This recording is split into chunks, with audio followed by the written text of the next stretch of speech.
Awesome. Hello, everybody. Welcome to the latest edition of Let's Be Blunt. It's awesome to be here with you guys today. There's obviously a lot of movement going on in this industry. Who knows with this administration, and a lot of newcomers to the industry are looking to get bills passed both for our favor and against us. And there's some real battles going on right now in cannabis across the United States. More notably, Tennessee and Texas are in the fight for their lives right now. Their representatives are ultimately trying to kill their industry. And there's a few people kind of giving hope and getting injunction filed and things like that. But they have some true battles going on right now in Texas and in Tennessee that will ultimately affect all of us in the industry. North Carolina is no different. We have bills going in both directions that look to everything from full legalization to a medical program to enhancements or bills to kill our current hemp industry. So it's all over the place, as always. But I want to touch a little bit more on what that looks like when these things are decided on the state level and federal level. What sounds good on paper and sounds like a resolution to or a solution to a problem usually creates more of a problem than the problem was to begin with. And this is no different. The war on drugs has been a failed war on drugs. Period. The end. It's been more of a war on the people. And what we've realized is it affects the ones that really can't defend themselves the most.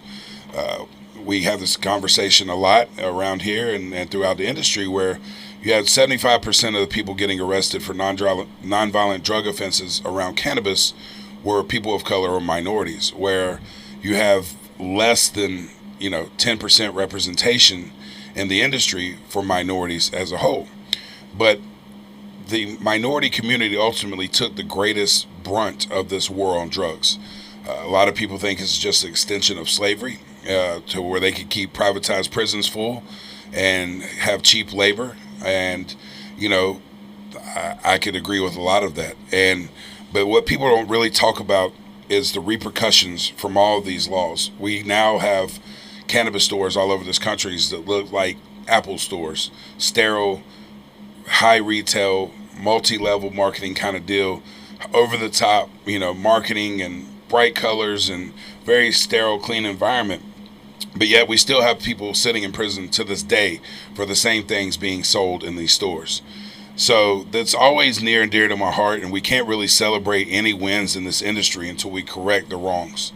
And a big part of that is understanding what the past was, the deep-rooted propaganda that was rooted in racism around making this plan illegal to begin with in 1937 with the Stamp Act.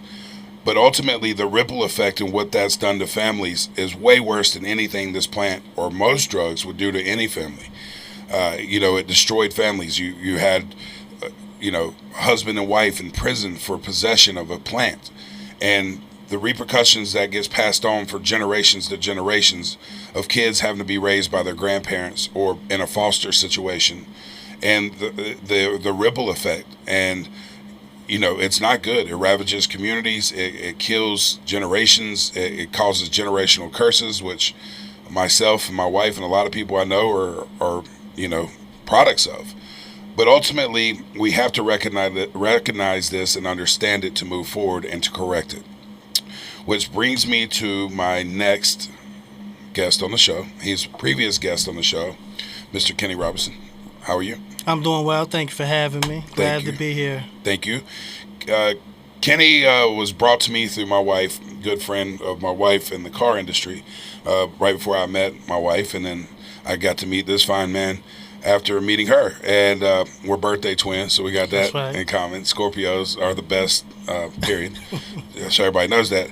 But immediately I recognized this man for who he is and his authenticity and his realness and the soul. And since that time, I'm not going to steal his thunder. I'm going to let him tell you what he's been up to. But he formed a group called Freedom Fighting Missionaries. I got that right? That's right. I got that right. And this man has made the impossible possible. And very few people inspire me. Very few people impress me. This man here does. And he literally put his money where his mouth is. He told me some of the things he went through, and I'll let him talk about it.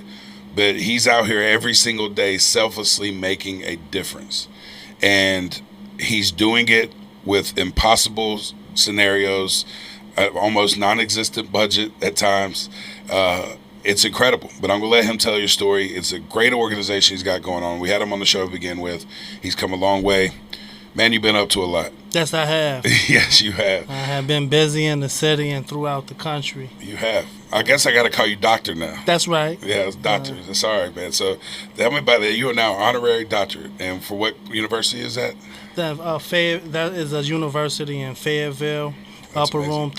Room Theological University in That's Fayetteville, impressive. North Carolina. That's impressive. And when people ask me about my honorary doctorate degree, I always know that on paper, I have a ninth grade education and a GED. Right, so I have come a long way since my GED when I was 17 years old to receiving an honorary doctorate degree. Based off of the work that we do in the community, I was completely unaware that this school was following our work in progress since 2020. And after much vetting, they notified me in 2024 and provided me with not only an honorary doctorate degree, but a Presidential Lifetime Achievement Award under the Joe Biden administration. Wow. Truly incredible. I don't think anybody understands just how incredible that is. You want to explain a little bit about your past growing up? Yeah. The ninth grade education, what led you to this organization? Well, I am 46 years old, be 47 in November. So I was born in 1978, a product of the 80s. I'm old enough to remember when Ronald Reagan was the president. Wow. And what that did to the black community with the now recognized failed war on drugs, with an administration that was advocating to say no to drugs while pumping drugs into the very neighborhoods that they were attacking. I am a product of that, born and raised in my childhood in New York, two parents who were addicted to drugs and in and out of incarceration, and brothers and sisters separated. This is a common story right across America in the 80s and 90s, early 2000s, of entire families being ripped apart based off of the crack epidemic and the war on the communities. And me and my family was no different than the many other families across the country. The benefit for me is that at some point my father exited incarceration for the last time and decided that he was going to do the best to get his life together, stay clean, and get all of his children together, and moved us all to the South with his mother, my grandmother, to raise us in a better environment, and moved us to North Carolina where they were from to try to provide a better way. But unfortunately, no city across the country got a break from the crack epidemic. It hit every city and every neighborhood across the country, specifically the black neighborhoods. So although I was out of New York, I wasn't out of America during those times. And by the time I was 17 years old, I already had a 2-year-old, had my first child at 15, started selling crack at 13 years old. And by the time I was 21, I had 5 children and had racked up over 30 charges from everything from drug possession to selling drugs to shooting charges, robbery. I had them all. And by the time I was 23 years old, I was off on my way to federal prison, where I eventually ended up serving 10 years. And when people ask me, what was it like when you went to prison? Immediately when I finally got to the prison that I was going to be at after I went through transit in Atlanta Penitentiary, where I was in a 2-man cell with 2 men on the floor, 2 in the bed and 2 on the floor. Right, my head slept right beside the toilet, and 2 rolls of toilet tissue was my pillows. and we took a shower every 3 days. We was able to use the phone every 2 days, and being fed through a slot. At 24 years old, with men who were career criminals, right, been in and out of prison their whole life, and thrown into those kind of conditions. But when I finally did arrive to the prison that I was going to start my time at in Edgefield, South Carolina, and was able to go out to the yard, that is when I realized, that the fix was in, right? Because you're talking about 3,000 men on that compound, 2,500 of them were black, right? Maybe 100 of them was white and 400 Hispanics, right? I knew that mathematically this is impossible. Something's not that, right? No. Yeah, because of the population in the United States for black people versus white people. Mathematically, it's impossible for that many of us to be in there versus the other races. And I knew right then and there at a young age, probably 25 years old, that the fix was in, and I was a product of my upbringing, product of my environments, a product of a failed war on drugs, and a product of my body being used for profit, right? Because the prison system in America is a huge profit generator built off of the model for slavery. If we go back in history all the way to the beginning, right, people were enslaved. The countries that enslaved the most people were the countries that progressed the furthest. And the United States of America was no different. This country was built off of free labor. Had it not been for that, we would not even be sitting here. Right? It was that free labor that built this country, that free labor that built the very streets that you drive on in Charlotte, North Carolina now. And I realized that when I was in prison. But I didn't let that hold me back. I continued to study as much as I could, read as many books as I could, and prepare myself for my ultimate release in 2012. Wow. I guess, 34 at that point? That's right. 34.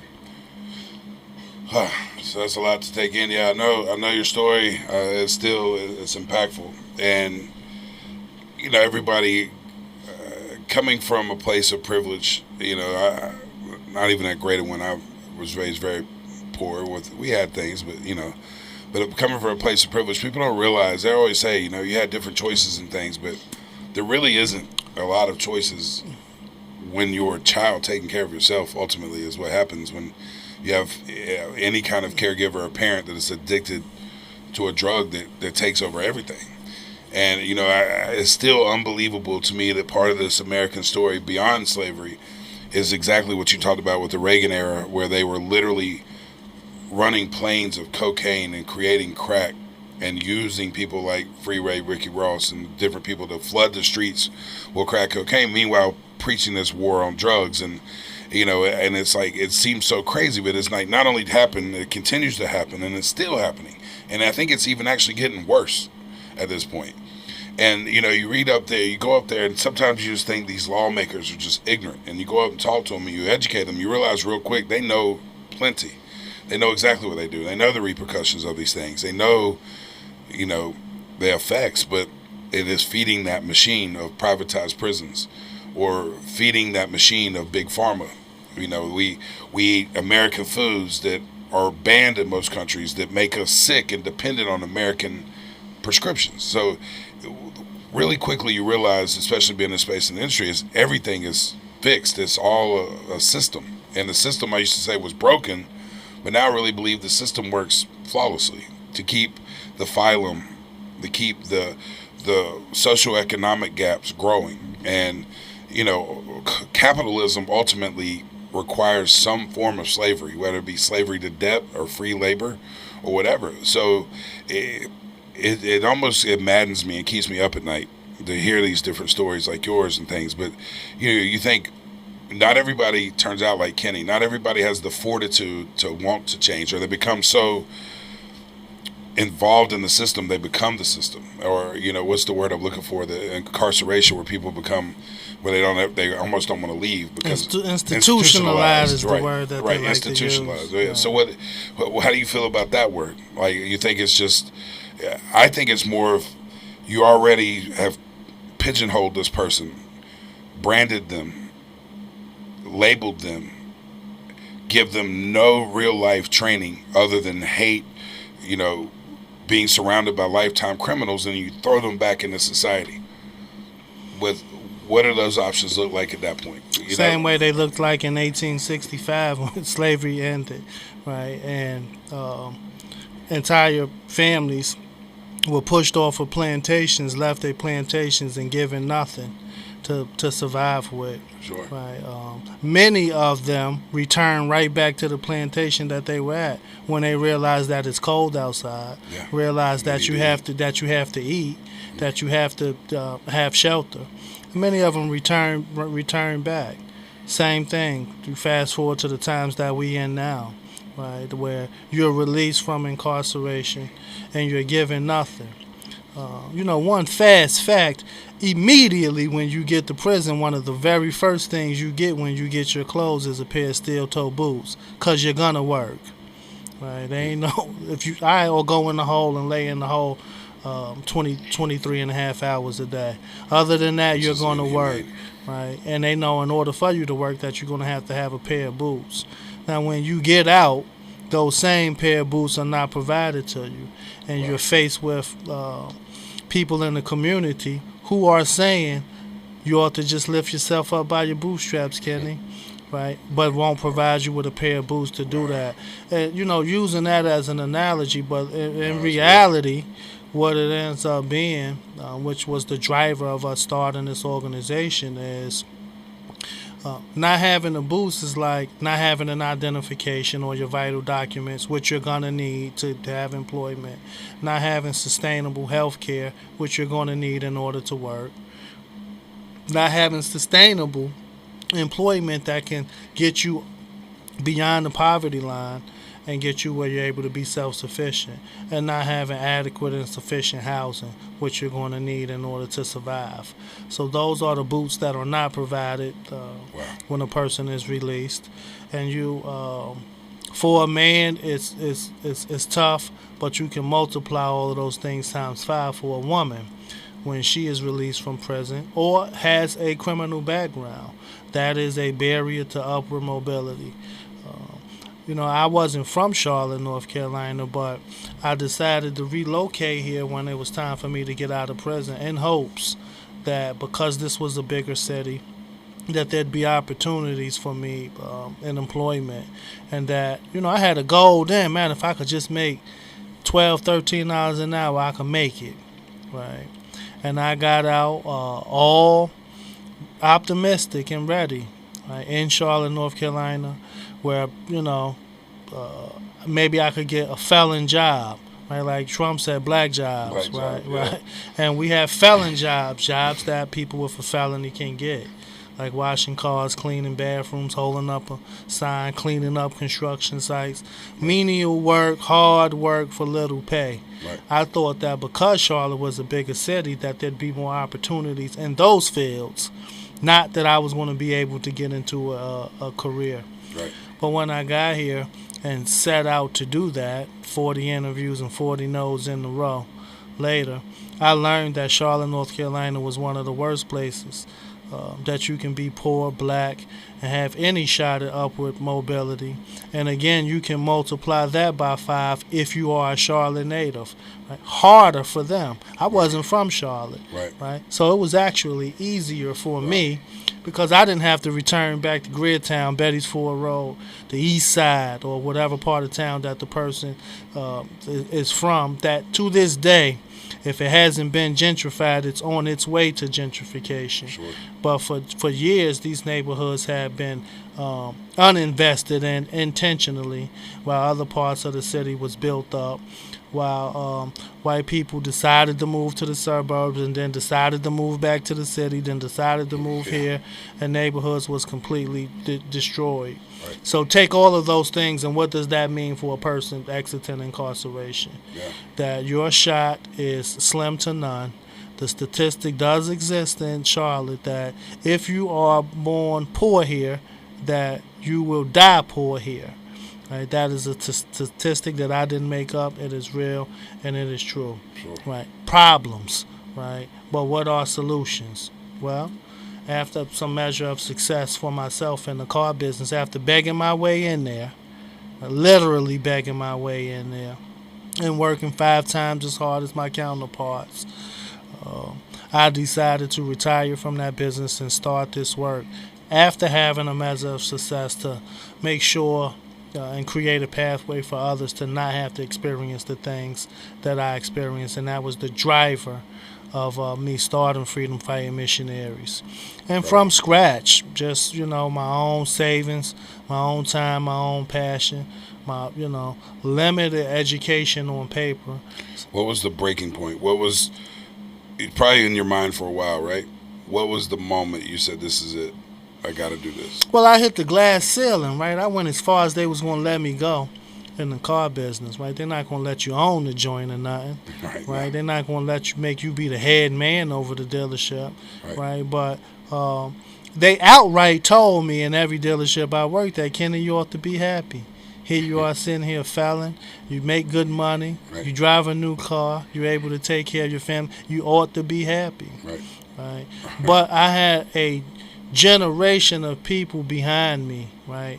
Men that I left back behind prison, mothers and fathers who were reaching out to me on social media saying things like, my son is getting out, right? He's been in there 17 years. Kenny, he's smart. He can be like you. He just needs an opportunity. Right. Can you help him?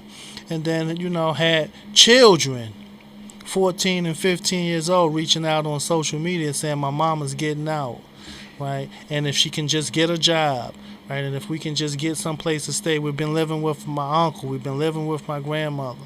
I seen you on Facebook, and I want to know if my mama can be like you. Those are the things that drive a person to want to, enact change. Sure. And that's what caused me to put my body on the front line out there during the pandemic, where people who were healthier than I dropped dead from COVID and in their homes. Right here, I am out in the community with the most vulnerable populations, right, trying to assist them. So that was the beginning of this work. Wow. Yeah. Well, I do appreciate all those efforts and everything you do. We often talk about, it's probably the most challenging demographic to get empathy or public support with. That's correct. Are you still seeing that? Yes. Yeah. So for nonprofits, and there's many of them, and there's many causes. A person exiting incarceration, a person with a record, that is the least place that a person wants to send their funds to support. Sure. Right. Every other space is above that, including a dog. Right.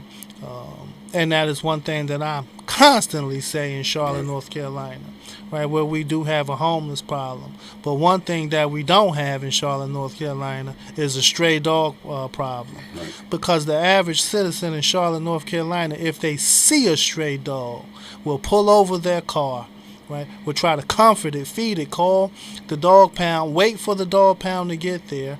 Right. When the dog pound comes there, they're going to treat the dog. They're going to give it health care. Right, they're going to provide it housing, and they're going to vet you before they even let you adopt it. Right. In the meantime, riding by homeless men, women, and children in that process to help the dog. Sure. Right. So we have issues where men and women, specifically those that have a background, are treated with less humanity than we do treat a dog. Right. Yeah. Yeah, I'll be honest. Growing up poor but comparatively privileged, I used to kind of repeat what I heard people around me say. We would be in the car and see someone homeless or see someone struggling, and the immediate judgment would be like, if you can stand out here and hold up a sign, you go get a job. Mm-hmm. And I repeated that, and I believed that a lot. And then after talking to you years ago and kind of being a bouncer at night in different bars, I've ran into a lot of people that were homeless or house challenged, if you will, and you meet some real characters no matter what, 2, 3, 4, 5 o'clock in the morning when I was always out. But it gave me opportunities to talk to a lot of these people, and then it realized you have to make a certain amount of money and have a certain amount of things just to be able to make money, to be able to work. Like, people just go get a job, like you touched on. Okay, great. Where am I going to sleep the night before to make sure I can function on this job? Where am I going to get the clothes that I need to wear to be on this job with? Transportation to and from the job. It's not as easy as just go get a job. And then you throw these other challenges with a criminal record. A lot of times they're probably estranged from their family because of the said criminal record. It's impossible odds, yet you're finding ways and you're providing and you're making a huge impact and change in not only our communities nationwide. To date, you have raised a tremendous amount of money for something that's widely not supported. But I think about you all the time. When for you, do you think, okay, my job is done here? What's that line? What is that? I've made a difference, or I don't need to be doing this anymore because whatever is now better. Do you see that line anywhere? What do you see as like a solution, the main solution, perfect world? You've done everything you could do and you've got it to where you want to be. Where is that place? That's a good question. And at our annual gala this past January, where we brought in the world-renowned expert in this field, Dr. Angela Davis, as a keynote speaker. And that very question in some way was asked to her from the moderator. And she explained to us that freedom is not a destination, right? There's not a point that we're going to reach and say, we've made it, we're here, we can kick back and relax now, right? This is going to be a continuous journey, right? Not only in this generation, but the generations to come. So although we have done monumental, tremendous, historic work in this space, entire families have been able to change and move forward, right? That this job will never be complete, right? I'll never be in a space to where I can say I have made it and there's nobody that needs our services and we can shut the doors. Ultimately, that is a dream, right? We would love to be run out of business, right? That there's no need for reentry services because people are not getting incarcerated at the rate. Those that are being provided with treatment in America as if they were in Norway or Amsterdam or other countries that provide that level of treatment, care, and resources to people. Because the countries you mentioned now are closing their prisons and actually repurposing them. That is correct. Because they have real programs and real resources. But what they don't have in those countries are a systemic racism issue that dates all the way back to slavery, right? So while, I always acknowledge the wonderful things that they have in some other countries, but they don't have the issues that we do with systemic racism, which classism is catching up to racism at a tremendous rate. Hard to tell where our bodies, black bodies and brown bodies, have been the drivers of economic growth in this country, and we have been slaves to that physically.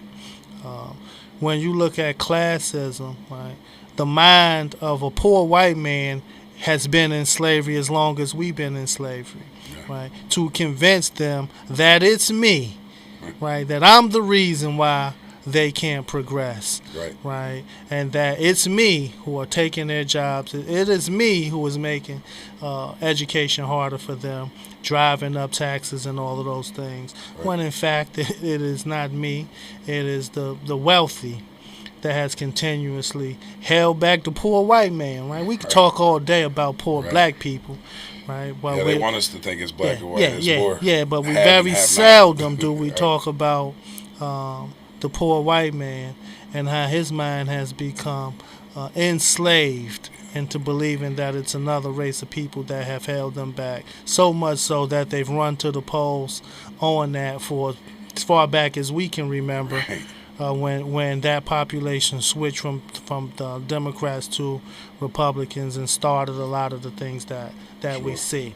But I don't want to get too far away from why I'm here, because I am here for a specific reason.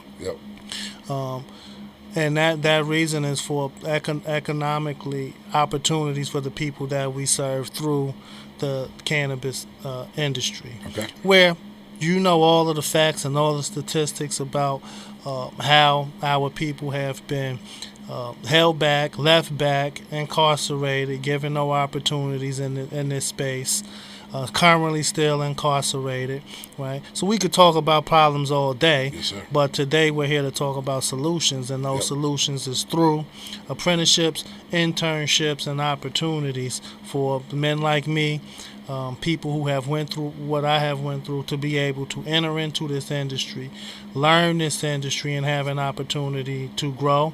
We know how small the percentages are of minority-owned businesses in the cannabis industry, but we're here to talk about how to make a difference in that, and I'm anxious to hear what the plans are for that. Yeah, for sure. It's it's something just like you. I've kind of preached about this often, and then I've been criticized on both sides of race, if you will, for the employees in my stores. In Columbia, we had mostly black people, people of color, minorities, and then all the other stores, mostly white people. And I got questioned usually from both sides. Why don't you hire any black folks? Why don't you hire any white folks? But ultimately I can only hire from the pools we have to hire from. We put out broad, general job, offerings, asking everyone and anyone, experienced or not, to come. But, ultimately there's a lot of stigma around this, and a lot of bias and propaganda still, even within the black community, because it has brought so many problems. And a lot of times it's religiously based too, that I've got a lot of pushback, particularly from the Black Caucus of North Carolina, because it was against certain beliefs in their religion, whatever, what have you. But ultimately we don't see a good representation in this industry, in the legal industry, from minorities. So after speaking with you and Representative Lopez last week, I've been thinking about this more and more, and serendipitously I had more people reach out to me, particularly another lady that I helped sell her home. I'm a realtor as well. And we reconvened and got back in touch with each other, but she's actually a minority woman, and she owns a farm on the eastern part of North Carolina, growing hemp products and things. So this was on the forefront of her mind as well. We had the discussion, and I had the discussion amongst Jenna and Basel here. But we're trying to find a way, an apprenticeship program, to bring several different, or try to be a change in several different areas, but ultimately getting more minorities in this industry. We also want to help those that were previously incarcerated, or their offspring or their children or family members have been negatively affected by them being charged or doing time for nonviolent drug offenses. And there's a huge space in this industry that's not being represented, but I want to put my money where my mouth is. So it's not fully developed yet, but we already started the what we think is a good framework for starting this program. And ultimately, we want to help those people that are looking to get employment beyond conviction and doing time, but also the people that are minorities need to be in this industry. And we're hoping to create a program where you can learn the different aspects of this industry, because it's not just weed. But that's what cannabis. people think, right? You There's think that so many different pieces. You see dispensary, you see cannabis retail business, and the only thing you can think of is the transactional part of it, the sale of it. Because there's so much around that piece. What other parts of the business is it? We're no different than other businesses, but we're even more so. We are different because a lot of things, because we have such restrictions in this industry, we have to do ourselves.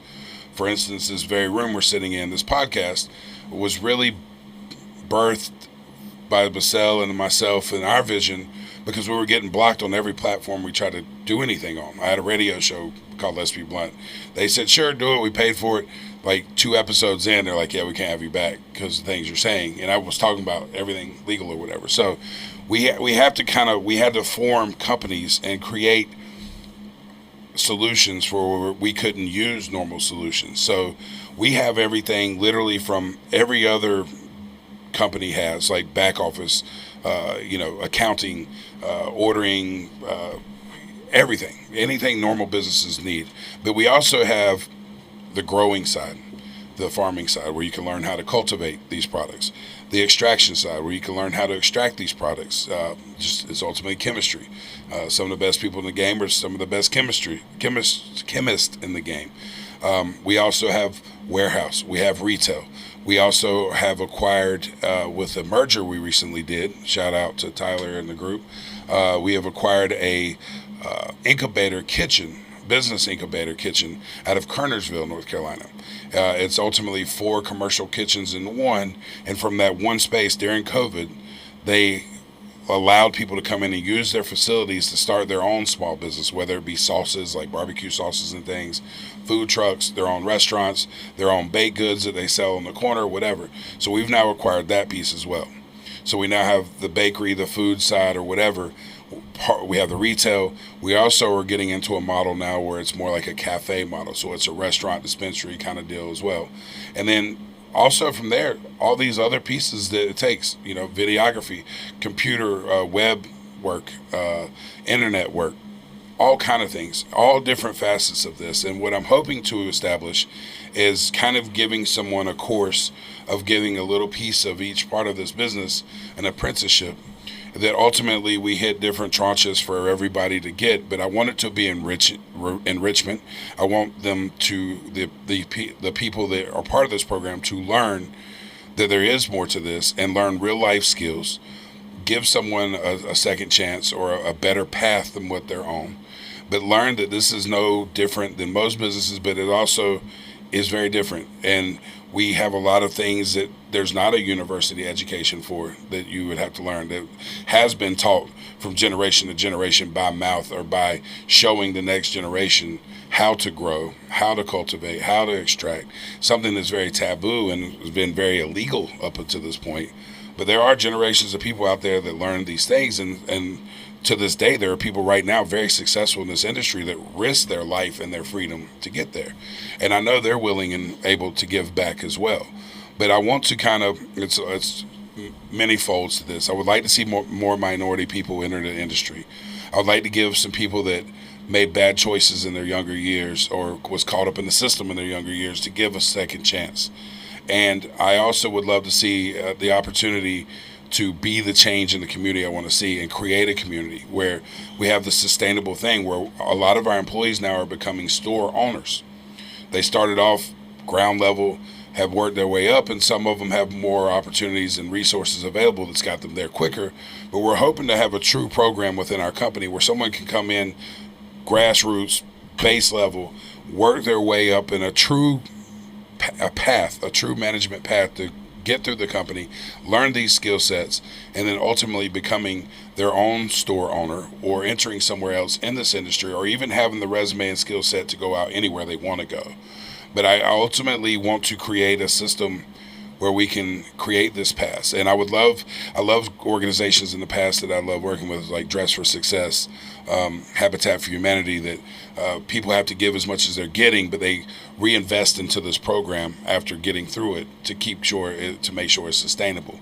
And I would hope that we would create people that would love to become mentors and bring the next person through this path and through this education system, and bringing people into this industry and ultimately being the change instead of waiting around on legislation to get passed or people like you out here fighting for us. Instead of that, maybe we preemptively try to cut it off before someone goes down this path, before they have to feel the repercussions of themselves or someone else going to prison. Maybe we give them a path that they didn't think about. For myself only, like, I was bored as hell through school. I never felt like I belonged anywhere. The only thing I enjoyed doing was selling weed. Mm-hmm. It was great. I got to be social. I got to make a little money. I could do it and go to school and play sports. But I risked my life and my freedom every day for it. But now it's like I don't have to hide about it anymore. And if I can help somebody, one person even, not go through what you went through or what I went through, and see that there's better paths out here, something you could be interested in.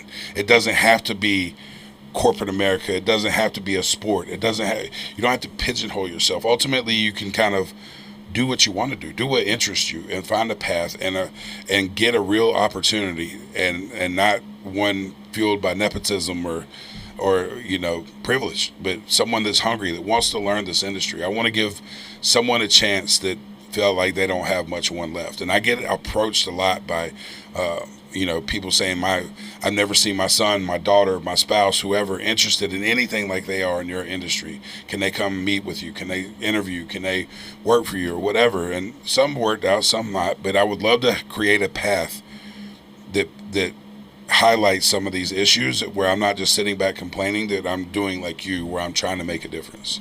And that's why I was so excited to come here to hear your thoughts on that. Sure. Because that has been one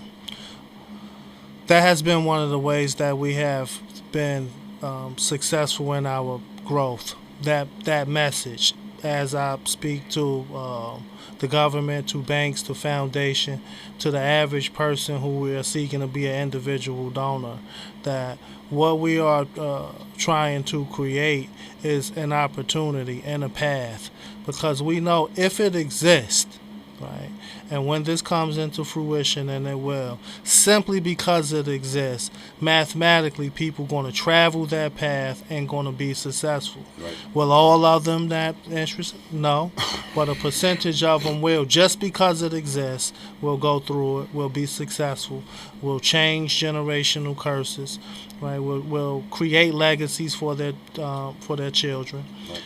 Will give their children an opportunity to enter into this industry.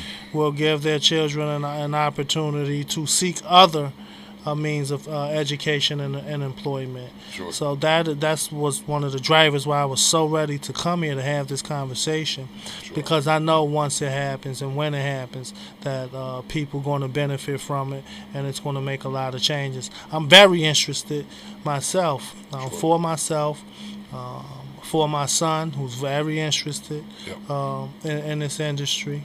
And I'm very interested in the franchise and opportunities for those things to be laid out by somebody like you, who knows what the barriers could be, who knows that things have to be broken down, who knows that there has to be a process in place.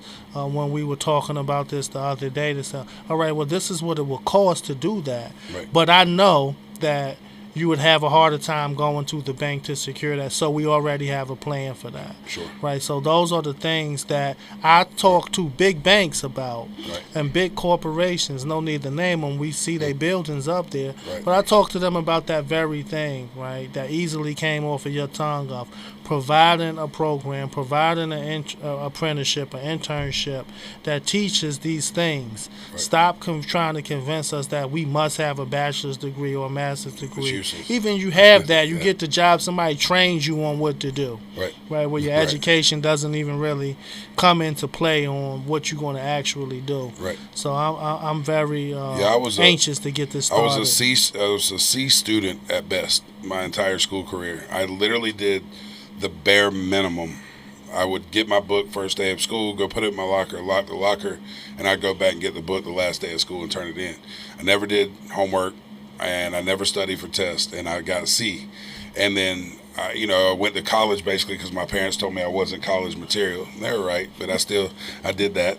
And then corporate America, bail bondsman, tow truck business. But I always had this cannabis background since 13, and I was like, man, if I could just go to that. And, I'm there now. And when I got here, I thought it would be a lot better than it is. I've almost ruined it for myself because it's so much work. But, I was like, man, this is great. I'm living my dream. I'm interested in it because take all the propaganda and bullshit away. It is one of the most fascinating things we have on this planet. It's a weed, a plant that's been here way before we were ever here, that fixes so many things. And I see it every day in my life, and customers' lives. It heals. It heals so many things. So I'm watching these dispensaries pop up in these gentrified neighborhoods where we were always kind of in the hood because they wouldn't rent to us anywhere else. And we're still going through that. So I've watched ourselves be the change in these neighborhoods too, that created, job growth and everything else, which seemed cool at first, but all it did was make the neighborhood nicer for more people with better means to come in and push out the very people that helped us build the thing. So what I've learned in this industry in life a lot, but in this industry, there's a lot of people with money with no knowledge of this industry. And there's a lot of people with a lot of knowledge of this industry without money. So I'm hoping, and I've pretty successfully done it a few times now, marrying the two, where you got investors investing into, Ron says it best, my CFO, you don't invest into companies, you invest into people. And ultimately getting these investors to invest in people to be able to open the store. But, capital wise, everything comes down to money. We're hoping to eventually build out having our own in-house funding or funding available where people could do like a work to own kind of thing, like a McDonald's model almost, or whatever, or a Chick-fil-A model, where you have to come in and work a certain amount of time and then you're eligible or whatever, but anybody can ultimately obtain it and finance it. And right now it's still very obtainable. I mean, someone could open a store right now between 50 to 100K, and 100K being top end, and that's all in expenses, products, and everything. Most people are seeing a return on their investment in 4 to 6 months. And then you're looking industry standard across the board. Once all expenses are paid, you're looking at about 24% profit a month. So when I heard you and your expenses, where you feel like you're constantly having to go get money, beg for donations, I was thinking, man, how cool would it even be to form maybe one of these locations as a Freedom Fighting Missionary, Crown Town Cannabis, Celestial Wellness collaboration, where we let that business ultimately fund your program and the program in general. And it's kind of like the whole deal where we can have people work at this, learn the skill sets, and get back in it, and then grow ultimately the footprint of our business, having the footprint build of having a real community where people have each other to help.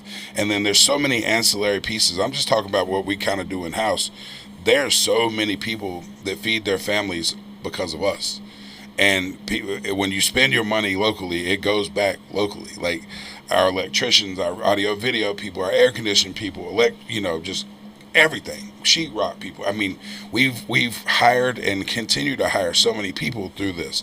But I was thinking it would be really cool to even eventually have a location that is completely nonprofit and it just feeds your organization or this apprenticeship program, because we have to do something to make it right. The government obviously don't give a damn, and who knows where it's about to currently go. But ultimately, I want to be the change, and being inspired by you, and a lot of people closest people to me think I'm crazy. Like, you have no time now. What are you gonna do? Whatever. But passion projects, you find ways, you find times. And I'd like to crawl before I walk. I don't like to over promise and under deliver. But you and I had some people in mind. Talked about someone you got in mind. We talked about it off camera. But I would like to start this program. Let's work through it. Let's learn things. Let's get this apprenticeship. Let's allow and help guide people to become dispensary owners, and give resources where we can and help where we can. And I not to pick on my friend Justin. Justin's down in Grover. He was able to get that store open with very little money, and he's being very successful down there in a town where the population I think is currently 800 people. So this is a replicatable model, and the only really issue at this point is forever changing legislation that we're fighting. But currently in North Carolina, we're one of the most liberal states in the hemp industry, and we do have a low barrier of entry right now at this point, and it's not probably going to get any lower from this point. So I really want to capitalize on this point in history for so many reasons, as a business, as opportunities like this. And I really wanted to give this thing some legs and get people around to help us. And, government grants, whatever, but I would like to make this thing self-funded and use some of the profits of sales of this to ultimately generate some of the reparations that are owed to the people that took it the worst. And I know that it will work because it's already models like that exist. Sure. Once we hit a certain point, people, my mentors, start saying, all right, in order to be sustainable, the most sustainable nonprofits have a revenue generating model. Right? If you look at Goodwill, Salvation They Army. generate Salvation Army. They generate revenue. Habitat for Humanity. They generate revenue. They have a model for that. And they say, Kenny, you have to find a way to generate some revenue so you're not dependent on grants and not Right. so dependent on donations. And it is just beginning to happen almost divinely that people are coming to us like you to saying, okay, this is a way where we can employ people, we can fund the work, right? We can provide educational opportunities. They don't have to have a bachelor's degree, a master's degree to do this work. Can make money, right? So this is not like just have a job, but actually have an opportunity to make money and to grow. So, and it's funny, I think this is one of those industries, not only is it not required to have a college education, but I almost feel like you're almost penalized sometimes for having one in this industry. I mean, it's like, it's almost like you can tell those that belong that those that don't immediately. You know what I mean? It's like, if this thing is originated in the streets for me. I learned everything I know about in the streets of cannabis and everything else, even though my mom was very open and educational on it.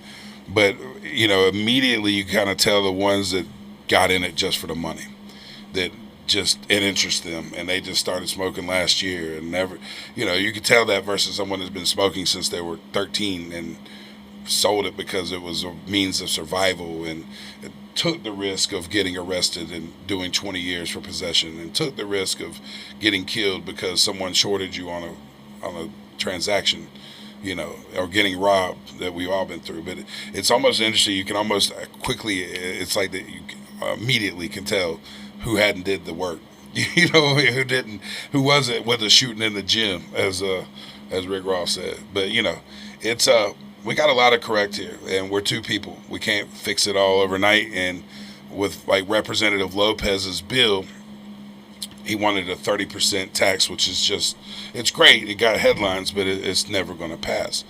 I also don't think that it should fully fall on the legalized cannabis industry to fully correct everything the government's fucked up. But I think we got to do our part. Right.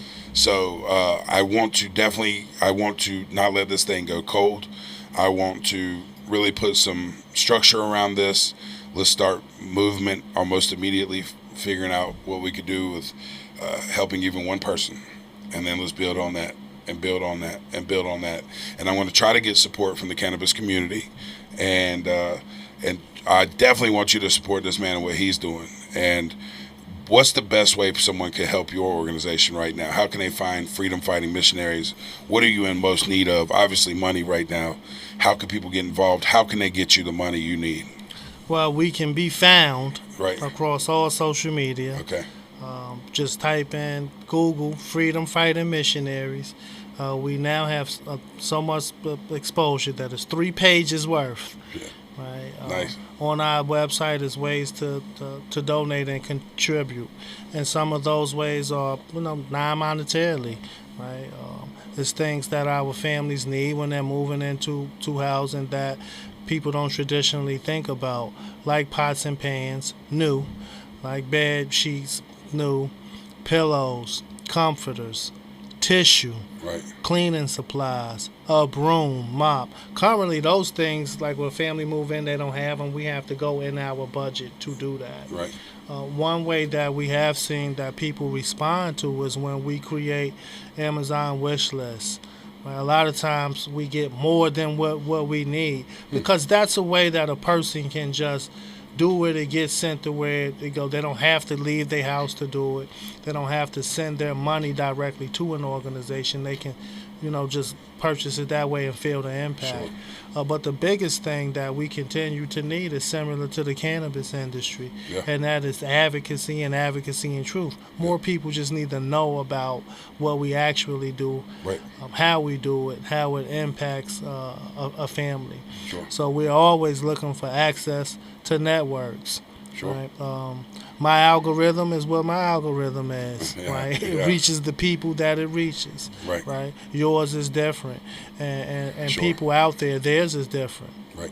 So, like, we would almost pay for a follow, pay for a like, right? Pay for a reshare because it's just that impactful. Wow. Okay. Right? The more people that see what we do, the more people that would be willing to give whatever way that they're giving is for that person. Sure. So first things first, find us at Freedom Fighting Missionaries. Right.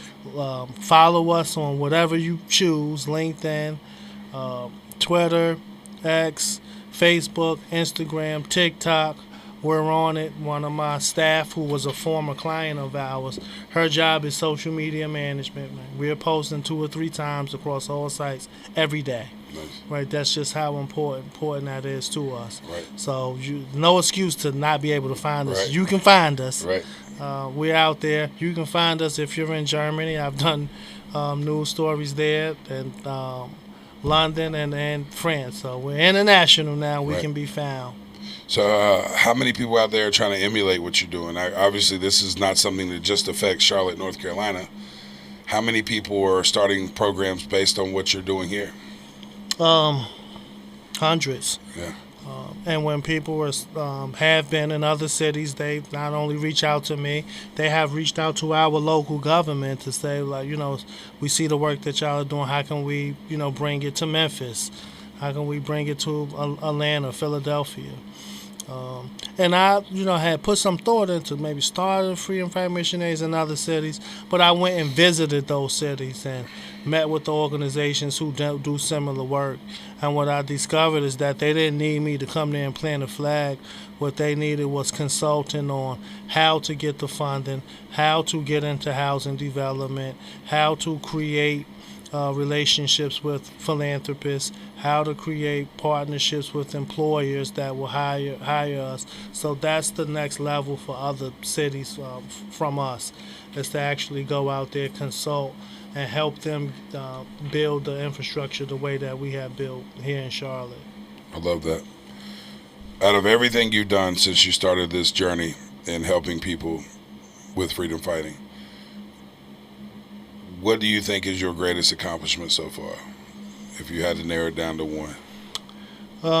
Our greatest accomplishment, period, has been obtaining Section 8 housing vouchers specifically for this population. When you look at poverty, right, there is no other single piece of paper in the history of poverty that's greater than a Section 8 housing voucher, where the waiting list across the country averages about 5 years. Wow. Where in the year 2002, in Charlotte, North Carolina, the Section 8 housing waiting list was around 3,800 people. Wow. Today it's 52,000. Wow. Right. So this is a huge accomplishment, our greatest accomplishment, convincing HUD, right, and housing authorities that justice-involved individuals and families should have an opportunity at housing, which is a human right. And if housing is a human right, then a person with a background should at least have an opportunity to get on the housing waiting list. And programs like ours should have program-based housing vouchers, which HUD agreed, which one reason for HUD to deny a person a Section 8 housing voucher and kick your mama out of her housing if you catch a charge. Wow. We fought that on a national level, and they changed those policies, right? So they pretty much banned the box on Section 8 housing vouchers and who can at least get on the list, and provided vouchers to our organization, and we have utilized them. And that is our greatest accomplishment, even bigger than the housing project that we're currently building right now. Right. It do no good to have the housing if nobody can afford to get into it. Right. So the vouchers are greater than even the housing themselves. That's incredible. That's big movements, man. Really proud of you, man. Truly keep the fight up. I will tell you, after the show's over, I do have a little donation for you. I wish it could be more. I plan on at least matching it again before the year's out, if not better. We're a small business. We do okay. We got some money, but there are companies out there far bigger than us with far better resources. And I want to be the example. I want to put my money where my mouth is and try to make a difference and hopefully challenge and inspire somebody out there that has greater means than us even, or resources to help us grow this thing, help us help people, especially those that have been caught up in the system, especially those nonviolent drug offenses. And, those that ultimately to pay the greatest price in the war on drugs. And that ripple effect is, again, generations long. So I want to challenge everybody out there to try to make the difference.